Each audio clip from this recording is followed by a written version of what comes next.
I'm just outside the Tudor booth at Watches and Wonders 2025, and today we're going to talk all about the brand new Tudor Black Bay 68. We're getting into detail, talking about everything that you need to know, and just getting hands-on with this watch. Welcome back to the Chisholm Hunter channel. My name is Harrison, as always, and this is my little sister. She's helping me out at Watches and Wonders. How do you feel about the new Tudor releases, Annabelle? Oh, don't put me in the spotlight. Okay, so let's dive in to this new Tudor Black Bay 68. So basically, imagine the Black Bay 58, but bigger. That's essentially what we're working with here. So it has two new dial colors. So you have a blue dial with a black bezel, but you also have a silver dial with a black bezel. Now the silver looks more white in certain lights, and the blue looks nothing like the renders online. It's that weird thing where the renders online just never do the watches justice in person. I would highly advise getting this watch on the wrist because the blue is a lot brighter and it kind of changes color depending on whether you're in dark or light environments. It's actually super, super nice. But let's get into the specs of this watch. So firstly, why is this Black Bay called the Black Bay 68? So basically in 1968, Tudor dreamed up what is now the brilliant, emblematic snowflake hand. It's kind of a staple of Tudor's history in a lot of ways. And the Black Bay 68 pays homage to that important moment in the brand's history with, of course, the 68, because 1968 was the snowflake hand year. You get what I mean. This watch comes in at 43 millimeters in diameter, so it is the chunkiest of the Black Bay 58 range, if you want to call the 58 a range. So it is the chunkiest of that. It's a lot bigger than the 54, it's a lot bigger than the 58. It comes in at 43 millimeters instead of the smaller versions that came before it. It comes in at 13.6 millimeters in thickness and 22 millimeters in lug width. It has the manufacturer caliber MT5601-U.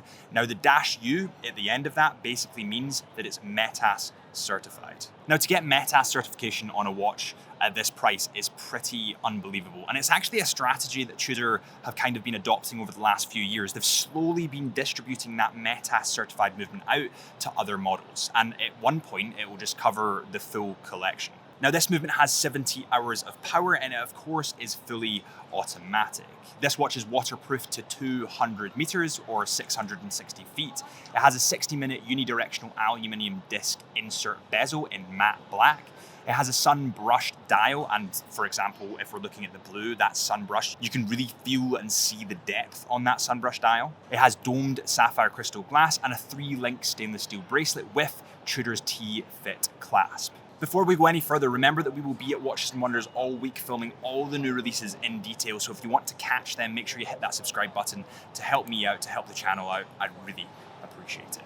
Now, when we look at the aesthetics on this watch, we can see that, of course, has these snowflake hands to pay homage to, of course, the 1968 snowflake hands, when those snowflake hands sort of came into existence. Now, I actually love the bezels on these watches, and I think partially the reason why they work so well, especially on Tudor watches, is because they're a ceramic disc insert, as I mentioned previously. And this gives it more of a matte feel. It kind of absorbs the light instead of reflecting the light, and it gives it a kind of a just nicer hue to it. It gives it an all-round, more vintage aesthetic.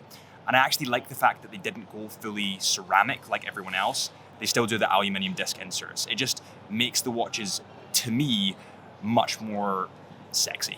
Also on the dial, these watches do have super luminova, and this is very, very bright. Now I didn't get to film it in the booth, but I did see renders of it and I did see it in person, and it is very damn bright.